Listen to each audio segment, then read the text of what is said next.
ایک بدبخت نے کہا کہ مسلمانوں کو اگر کمزور کرنا ہے تو ان سے چار چیزیں چھین لی جائیں. چار چیزیں جب مسلمانوں میں موجود ہیں تو یہ کمزور نہیں ہو سکتے. ایک قرآن مجید، یہ ان کی وحدت کی ضمانت ہے، اور یہ کتاب ان کی وہ ایسی پاکیزہ اور متحرک اور فعال تھیوری ہے جو کبھی بھی فرسودہ نہیں ہوتی، اور ہر دور کی ضرورت کو یہ کتاب پورا کرتی ہے.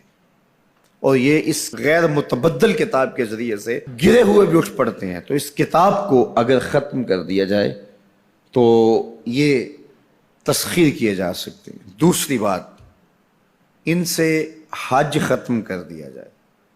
حج ان کی وحدت کی علامت ہے، ان کی شان و شوکت اور شکوہ مسلم کی ضمانت ہے.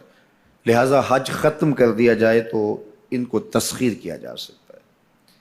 تیسری بات، ان سے جہاد کا خاتمہ کر دیا جائے. جہاد ختم ہو جائے گا تو یہ کمزور ہو جائیں گے. چوتھی چیز، ان کے سینے سے عشق رسول چھین لیا جائے. محبت رسول اس کے سینے سے کھینچ لی جائے. اگر یہ دولت نہیں رہے گی تو یہ مٹی کے مجسمے ہوں گے اور ان کے اندر کچھ نہیں ہوگا. وہ فاقہ کش جو موت سے ڈرتا نہیں ذرا، روح محمد اس کے بدن سے نکال لو. تو کہا یہ چار چیزیں اگر ان سے چھین لی جائیں تو ان کو تسخیر کرنا آسان ہوگا.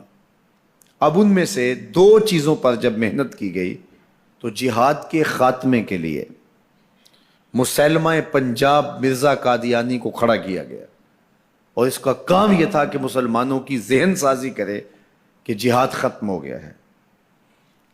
اور وہ خود لکھتا ہے کہ میں نے جہاد کی ممانعت پر اتنا کچھ لکھا ہے اور اطراف و اکناف میں بھیجا ہے، اگر وہ جمع کرنا ممکن ہو تو 300 الماریاں بھر جائیں.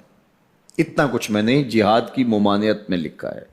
تو وہ اس ایجنڈے پہ آیا تھا.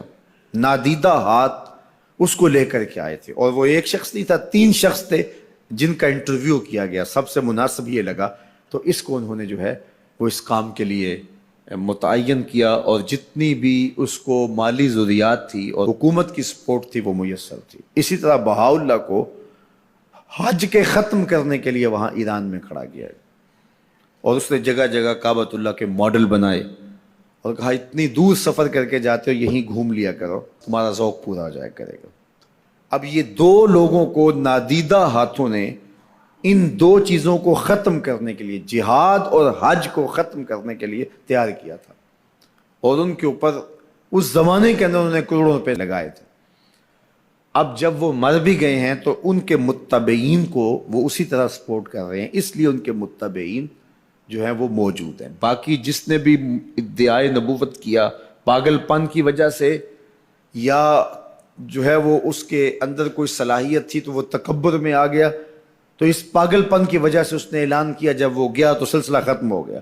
لیکن یہ جو 2 لوگ تھے ان کو باقاعدہ نادیدہ ہاتھوں نے کاشت کیا تھا اور پھر پانی دیا تھا، اور اب یہ کٹ گیا ہے تو نیچے سے ان کی پنیری کو وہ اب بھی جو ہے وہ پانی دے رہے ہیں اور گوڈی کر رہے ہیں، اور مسلمانوں کے اندر رخنہ اندازی کے لیے انہوں نے ہمیشہ ان کو فعال رکھا ہے اور ان کو ہمیشہ وسائل فراہم کر رہے ہیں.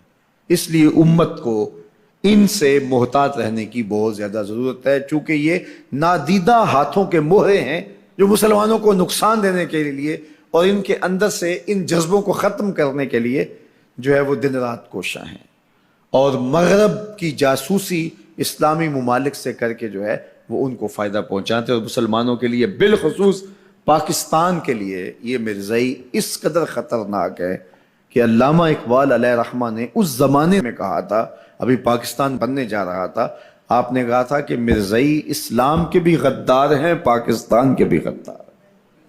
اور پھر زمانے نے دیکھا، علامہ اقبال علیہ رحمہ تو 1938 میں انتقال کر گئے، لیکن 47 میں پاکستان بنا تو لوگوں نے دیکھا کہ ان لوگوں نے پاکستان کی مخالفت کی، اور جب پاکستان ٹوٹا، 2 ٹکڑوں میں تقسیم ہوا، تو اس وقت قادیاں میں چراغاں کیا گیا، انہوں نے خوشی کا اظہار کیا.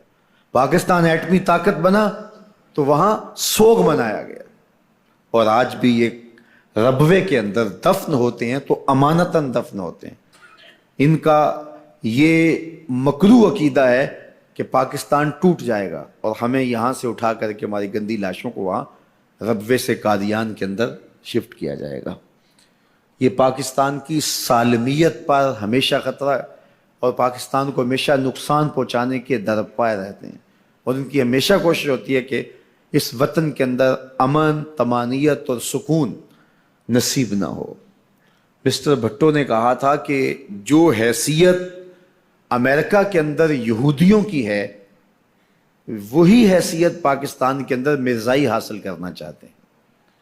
حکومت بھلے کس کی بھی ہو، لیکن یہ پاکستان کے اہم مناصب پر فائز ہو کر کے جو ہے وہ پاکستان کو اپنے کنٹرول اور قابو میں لینا چاہتے ہیں. لیکن اللہ بھلا کرے ان لوگوں کا جنہوں نے دن رات کی کاوشوں سے، محنتوں سے آئین کے اندر ان کو غیر مسلم قرار دلوایا. علماء نے، مشائخ نے، سب لوگوں نے، تمام مسالک کے لوگوں نے مل کے اس میں کاوش کی، محنت کی کہ یہ 7 ستمبر کا دن تھا، 1974 کی شام تھی، 4:35 ہو رہے تھے کہ جب دستخط ہوئے کہ مرزائی چاہے ربوی ہوں چاہے لاہوری ہوں کافر ہیں، اور پھر ہر سمت سے نعرہ تکبیر اور نعرہ رسالت کی آوازیں آنے لگی اور تاجدار ختم نبوت زندہ باد کی صدائے دل نواز گونجنے لگی.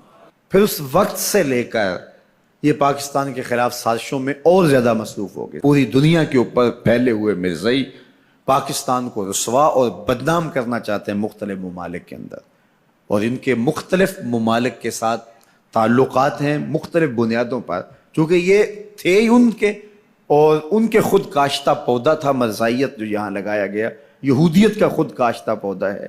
لیکن مرزائی یہ نہیں سمجھتے کہ پاکستان یوں ہی نہیں بنا، یہ کسی حادثے کا نتیجہ نہیں تھا، پاکستان محبوب کی نگاہوں کا نتیجہ.